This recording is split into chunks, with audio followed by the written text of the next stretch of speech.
Fala galera, Vitor Overclocker na área e hoje a gente vai falar um pouco sobre a guerra do time vermelhinho com o time azulzinho. Porque a Intel confirmou os Nova Lake agora mesmo para 2026 e isso coloca bastante lenha na fogueira, já que a ansiedade por tudo que está sendo prometido por vir é bastante grande. Só que enquanto a Intel está montando o palco, a AMD está montando uma coisa que, sinceramente, se sair como está sendo vazado, vai acabar com a briga muito antes dela começar. Hoje vamos falar um pouco sobre os rumores do AM6, mesmo porque o que era rumor, alguns deles já estão se concretizando e a gente está começando a ver eles aparecendo por aí. E presta bastante atenção no número que eu vou dizer lá no meio. Quando ele aparecer, você vai entender por que ficou difícil para a Intel. Antes de qualquer rumor, né, o chão firme, o que já é fato. A AMD já confirmou oficialmente, né, o EPYC Venice, o processador da próxima geração dos nossos servidores, vai rodar no processo de 2 nanômetros da TSMC. Isso já está assinado, tá? Só que isso é o lado do servidor. O Olympic Ridge, o Zen 6 de desktop, o que vai parar na nossa máquina, né? Ninguém confirmou ainda que é no mesmo processo. Eu vou dizer para vocês que eu aposto que sim, porque a AMD normalmente ela compartilha a arquitetura, né? A mesma arquitetura que ela tem utilizado nos servidores, ela tem trazido para os desktops também. Então, segura bem esse número de 2 nanômetros na cabeça, porque isso daí é o que suporta ou que derruba os próximos itens que vêm à frente. E é o tão falado CCD de 12 núcleos, né? Começa por aqui, que é o que a engenharia mais sustenta. Hoje, o Zen 5 trava em 8 núcleos por CCD. O 9800X3D, o 9700X, todos eles param por aí. E o rumor é que o Zen 6 sobe para 12 núcleos. Imagina o que isso significa.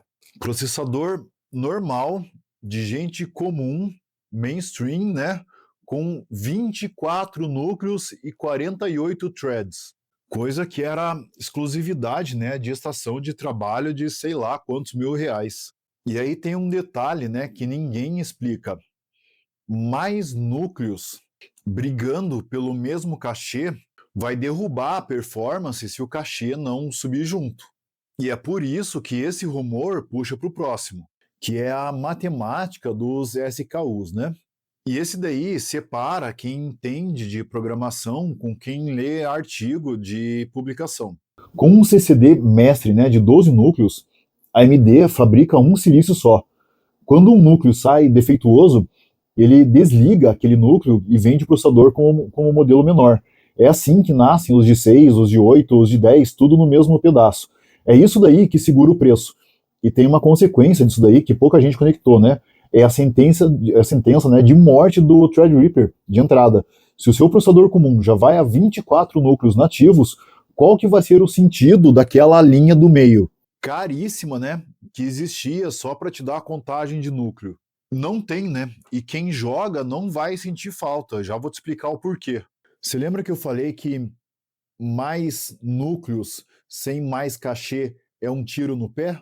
É aqui que isso assusta.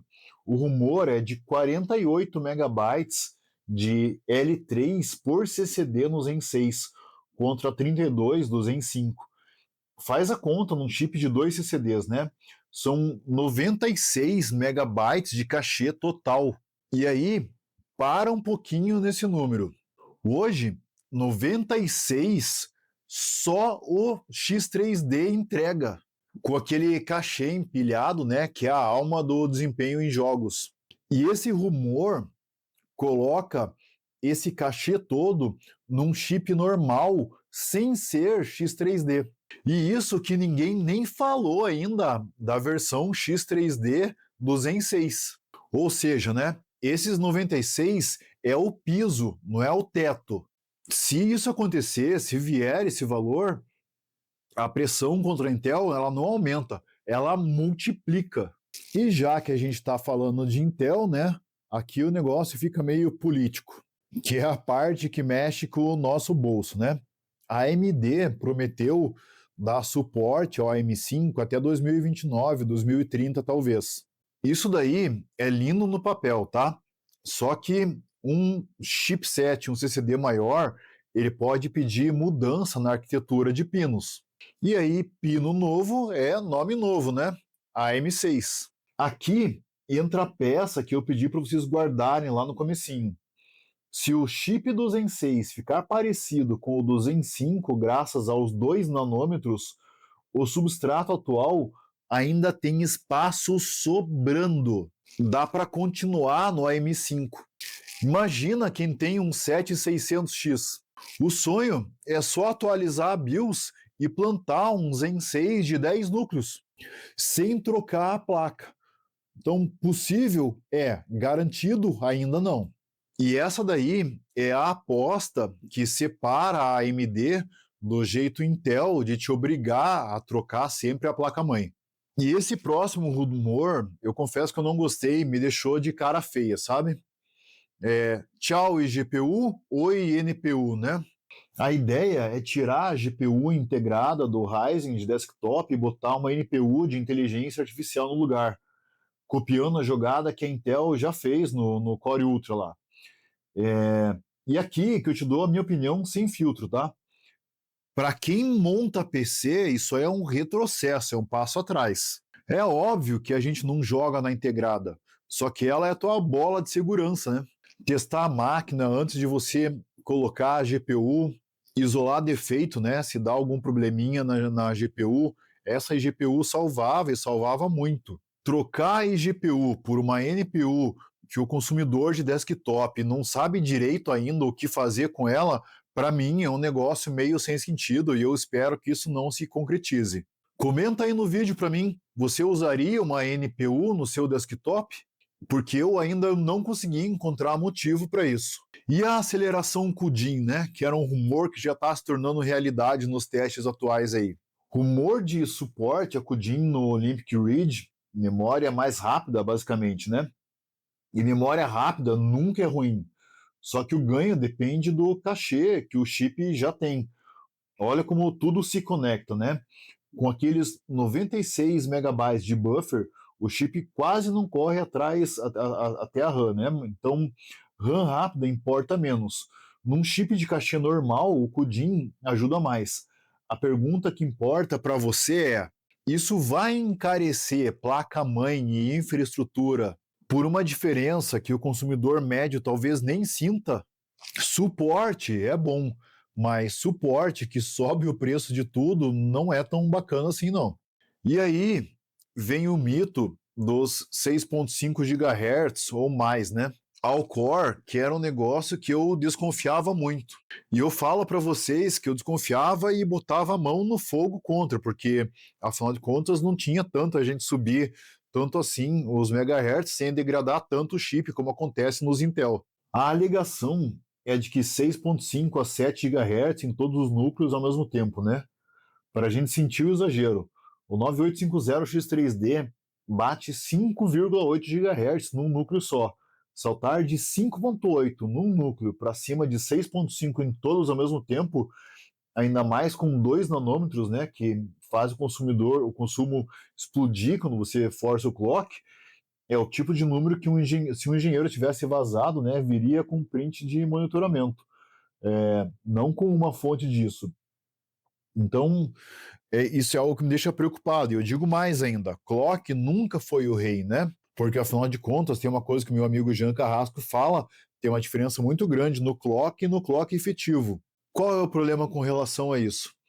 É que agora, no último encontro da G-Skill, onde a turma se reúne para falar de overclock e mostrar novidades, nós tivemos uma placa-mãe da MCI, a Meg Unify X, que conseguiu colocar um Zen 9 a 7 GHz.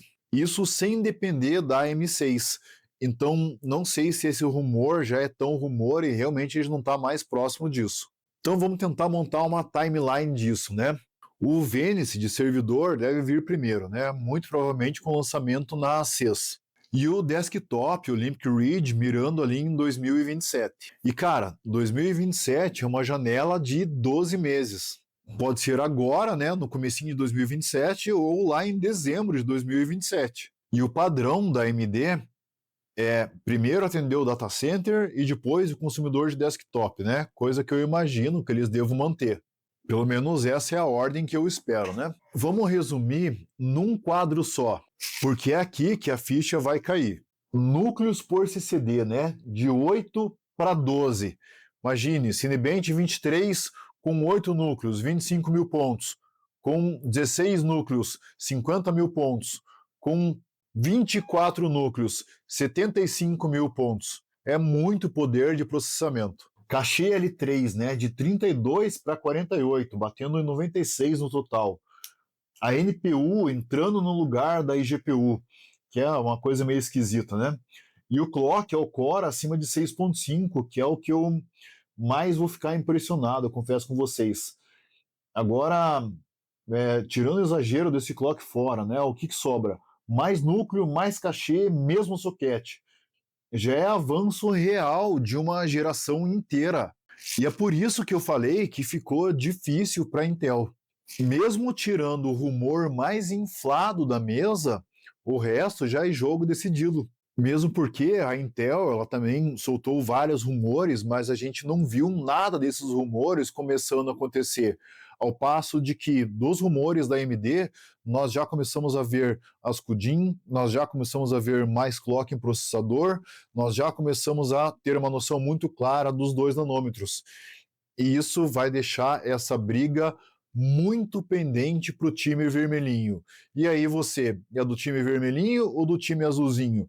Eu, sinceramente, prefiro que o time azulzinho ganhe um pouco mais de força para que o time vermelhinho não fique fazendo sempre o que ele bem entender, que sempre é o risco de a gente ter um monopólio, né?